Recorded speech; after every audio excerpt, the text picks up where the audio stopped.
Haciendo los perfiles de los hermosillenses que están luchando por el medio ambiente. Iniciamos con Pamela la semana pasada o antepasada, no me acuerdo, Pamela Ibarra de Cultura Verde, que no, créame usted, tuvo un impacto la historia. Le llamaron de diferentes minas, empresas. La Unison va a ser una materia, o lo pudiera hacer como educación extracurricular, así lo dijo. Movilizó cientos de miles de colillas con estudiantes. Tuvo un impacto esa historia, créanme, que expusimos en nuestro medio, y hemos de alguna manera convertido todo esto en una serie de ciudadanos que están luchando por el medio ambiente en Sonora, en Hermosillo. Y ahora presentamos a Carla Celaya, ahí en proyectopuente.com.mx, que siempre los hemos entrevistado, siempre hemos hecho mesas de análisis de cómo está el ambiente, pero ahora con el movimiento Mi Bolsa No es de Plástico. Carla Celaya protege la naturaleza en Hermosillo, es la segunda parte de las series de las historias que estamos presentando, y ella tiene toda la información de por qué hay que utilizar bolsas de tela y el daño que está haciendo el plástico a la tierra, a los mares, y se la recomiendo mucho, ahí en proyectopuente.com.mx. Ahorita le seguimos leyendo la información. Le decía, veníamos ahorita de presentarle los audios de dónde se generó la crisis, esta última. Los intercambios entre Alfonso Durazo y el expresidente, que para mí le están dando demasiada publicidad al expresidente Felipe Calderón, y las respuestas de Alfonso Durazo, que lo acusó, y el presidente le contestó más duro. Y hasta textualmente le dijo que está privando el miedo, la inseguridad, y gobiernan con complejos y miedos desde su gobierno, y la secretaría fuerte se le fue, y que exigió pruebas. Ocurre que hay una información muy interesante, como siempre, Animal Político, que dice que en 6 años casi 2,000 despidos irregulares de policías federales, falta dinero para indemnizarlos, así la titularon. Datos oficiales a los que Animal Político tuvo acceso a través de solicitudes de transparencia y de procesos judiciales que iniciaron los afectados, revelan que 2 de cada 3 policías federales separados en este periodo lograron demostrar que no había justificación suficiente para quitarles su trabajo. Es decir, en la mayor parte de los casos se hicieron mal las cosas. ¿Qué nuevas? ¿Cómo estás, mi estimadísimo Arturo Ángel? Buenos días. Hola, ¿cómo estás? Muy buenos días, ¿no? Un gusto estar aquí con ustedes. Igualmente, a ver, ¿por dónde empezamos? La policía ha tenido entonces que pagar cientos de millones de pesos en indemnizaciones, 800 casi. Sí, mira, esta nota, y si quieres podemos platicar ambas, es un poco la segunda parte de otra que publicamos hace 2 meses, donde decíamos que a la Policía Federal prácticamente la habían dejado, entre comillas, en quiebra, ¿no? No podemos afirmarlo sin las comillas porque no es una empresa, pero cuando tú ves la realidad financiera y las condiciones en las que operaban, pues te das cuenta que sí es así. Por eso yo creo que si en algún punto, en la tan polémica conferencia que dio ayer Alfonso Durazo, donde se dijeron muchas cosas, pero yo creo que una donde sí tiene toda la razón, te diría prácticamente, es que a la Policía Federal la dejaron en condiciones pues sumamente precarias, ¿no? Hay nada más para hacer un poquitito de historia, pues hay que recordar que la Policía Federal, si bien siempre se ha señalado que si tiene 10 o 20 años o incluso varias décadas más, en realidad ha sido un proceso, una corporación que ha sufrido muchas transformaciones, pero la actual Policía Federal, como la conocemos, realmente tiene un crecimiento en el gobierno de Felipe Calderón, cuando en otro proceso, por cierto, también traumático, solo que luego ya se nos olvida, se inicia el sexenio de Felipe Calderón y el entonces a Genaro García Luna, que dirigía la entonces AFI, que era la policía de la PGR, se lo llevan a la Secretaría de Seguridad Pública Federal y él impulsa la creación de una superpolicía que no solamente fuera preventiva, sino tuviera múltiples capacidades de investigación, y es García Luna quien se jala todos los recursos, o buena parte de los recursos de la AFI, dejando a la policía de la PGR prácticamente pues destruida. Incluso hubo ahí también algún incidente, lo recuerdo muy bien, cuando la Policía Federal toma las instalaciones de la AFI y algún jaloneo, insisto, un poco lo de, no de la dimensión de ahora, pero similar, ¿no? Entonces, en ese contexto es que empieza a crecer esta superpolicía, se crean centros de mando impresionantes, ese de Iztapalapa que se conoce como Contel, donde se hacían las presentaciones, y se crean estas divisiones múltiples divisiones de la Policía Federal. Es en el sexenio de Felipe Calderón. Luego inicia el de Peña Nieto y surge con la idea de crear un poco lo que también voy a pasar ahora, por eso te digo que la historia se repite cada 6 años. Quieren crear la gendarmería, se dan cuenta que el ejército no le iba a entrar a la creación de la gendarmería si no tenía el control como ahora lo tiene de la guardia o el control operativo, y la gendarmería se convierte en una división nueva de la Policía Federal porque había que cumplir con lo que ya habían anunciado, y es ahí donde empieza un proceso en esta necesidad de dotar a la gendarmería de elementos propios, esta nueva división, que era una división que iba a ser lo que ya hacían otras divisiones de la Policía Federal. Empieza ahí un proceso de despidos, de policías, y es el tema que abordamos en esta última nota, ¿no? Como en el sexenio pasado, casi 2,000 elementos de la Policía Federal fueron despedidos con el argumento de que no habían pasado el control de confianza, lo cual, a ver, si uno se va a la ley, en efecto, el no superar la prueba de control de confianza es una causa de remoción automática para un trabajador del área de seguridad pública, una cuestión que, por cierto, ha sido muy cuestionada por especialistas que dicen que los trabajadores en las áreas de seguridad pública están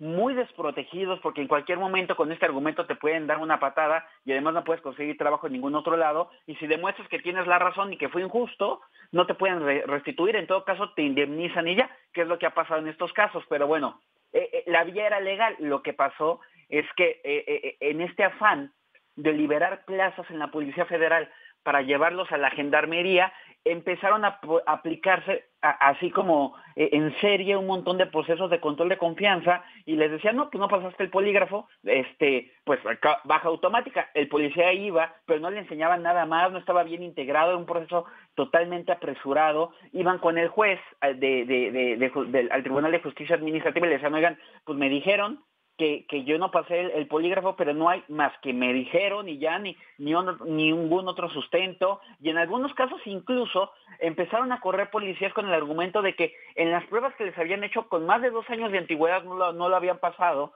y esas pruebas estaban totalmente caducas. En fin, un desorden absoluto, pero que generó pues una situación de mucho conflicto para la Policía Federal, y que derivó en que a la fecha sean, insisto, más de 2,000 elementos de la Policía Federal que fueron despedidos injustificadamente, a los que la Policía Federal les ha tenido que pagar más de 800 millones de pesos en indemnizaciones, y con muchos problemas porque hay muchos casos.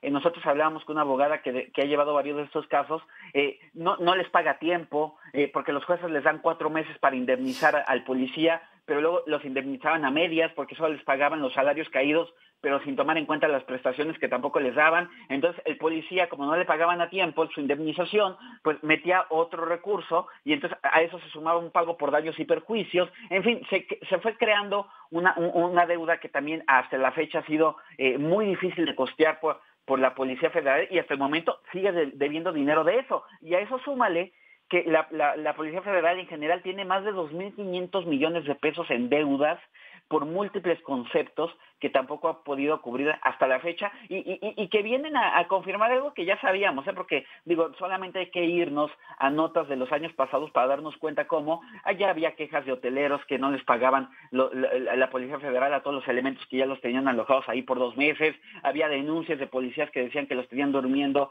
en los terrenos porque los hoteleros los corrían. Y entonces, pues nada, a dormir ahí a la intemperie en casitas de campaña con todo el riesgo que eso conlleva para un elemento que está en un operativo de seguridad, imagínate, y en fin, entonces, si es un montón de cuerpo, problemas, ¿no? pues si es un cuerpo entonces con deficiencias, es decir, ¿tú crees que sí debe de alguna manera, no sé si desaparecer o replantearse? Entonces, bueno, que ciertamente estos son cuestiones ya que, como dice, cada sexenio hay algo, ¿no? Sí, Con la sí. Policía Federal, me queda claro.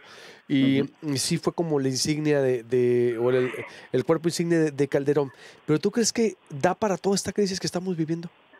Mira, a ver, hay que decir algo. Pese a toda esta precariedad que es real y que hemos venido documentando y que nos hemos ido a los números y a los datos, también hay que decir otra cosa. La Policía Federal, en las evaluaciones que hacía el INEGI de confianza en las instituciones de seguridad, la Policía Federal era la policía civil mejor calificada de todo el país, ¿no? Incluso por encima de la Ciudad de México, de múltiples estados, ¿no? O sea, es decir, también como están las demás, ¿no? Pero en algo que han insistido los especialistas es que tenías y tienes, y es verdad porque acabamos de dar muchos ejemplos, tenías una corporación sumamente cuestionada a la que se le invirtió muchísimo dinero. También la Auditoría Superior de la Federación año con año reporta cómo no se justificaba cuál era el beneficio del dinero que se le asignaba a la Policía Federal porque no se traducía en resultados palpables en temas de prevención de seguridad pública, dado que esencialmente es una policía preventiva. Pero lo que te dicen los especialistas es que se pudo haber optado, y lo ha dicho María Elena Morera, lo ha dicho Alejandro Ope, Eduardo Guerrero y muchos más, se puede haber optado por, pues más bien, no destruir, digamos, una vez más, como sucede cada ciclo presidencial, no destruir lo que con deficiencias ya tenía que una Policía Federal que la gente ubica y que le tiene entre comillas pues un reconocimiento, y más bien pues invertir el dinero, revisar los procesos, saldar las deudas, a lo mejor hacer sí una depuración de mandos, de elementos que no tenían que estar ahí, y hacer una especie de reconstitución de la misma, ¿no? Pero no, pues, se optó por esto de la Guardia Nacional, y yo creo que aquí el problema que ha sucedido, y que nos lo han, también en Animal Político hemos publicado algunas notas porque también nos han denunciado policías, lo que ha venido sucediendo es que pues ha habido una información muy pobre, no les aclararon a tiempo de qué se trataba. Hasta hace yo a lo largo de este año estuve preguntándoles a varios policías, oigan, ¿y ya les han dicho qué va a pasar con ustedes? No, pues no sabemos, porque yo decía, va a desaparecer la Policía Federal, ya está anunciado, pero ellos no sabían absolutamente nada, no sabían en qué condiciones. Incluso el que todavía empezó de comisionado este año en la Policía Federal, que se llama Arturo, ahorita se me escapa su apellido, les decía que la Policía Federal de Caminos, como se llamaba antes, que ahora es la ciudad regional, no que esa iba a prevalecer, que esa no se iba a borrar, pero luego ya vimos que salió la ley orgánica de la Guardia Nacional y se estableció que no, que en 18 meses se acaba la Policía Federal. Entonces yo creo que además de que había otras opciones, Luis, el tema y el principal problema es que hubo mucho apresuramiento, muy poca información hacia los elementos, ¿no? Y muchos maltratos, como las declaraciones públicas que ya viste en distintos momentos de funcionarios que si son fifís y que sí. Y que ahí se me hace innecesario abrir esos frentes. Muy innecesario. Hay una violencia innecesaria. Innecesario, y haz de cuenta, le están haciendo la campaña a Calderón, ahorita lo dijo ahí con Ciro Gómez Leiva, pues gracias por la publicidad para rumbo al partido. No, él dijo que está encantado. Él está encantado, encantado, maestro, es lo que me extraña con tanta sapiencia. Ya está hablando de su partido político se subió a la lancha, está encantado en verdad, y yo digo, pero ¿cómo pues? Y de hecho la respuesta de Calderón fue más contundente, también viste el video, fue más ruda, incluso. No, sí lo vi, y vi sobre todo la frase de que en una secretaría gobiernan los prejuicios y usa alguna otra palabra. Los miedos y la inseguridad. No, se les fue lapidario y ahí está, no, esa reedición. Y qué necesidad, pareciera también una ferre de revivir el pleito 2006, porque pues al que se fue, al inquilino que dejó Los Pinos, no se les toca ni con el pétalo de un tuit. Te mando un abrazo, mi estimado Arturo, como siempre. Muchas gracias y estamos en contacto. No, un saludo a ustedes, muy buenos días. Igualmente, buenos días. Me voy ahora con Ana María Salazar.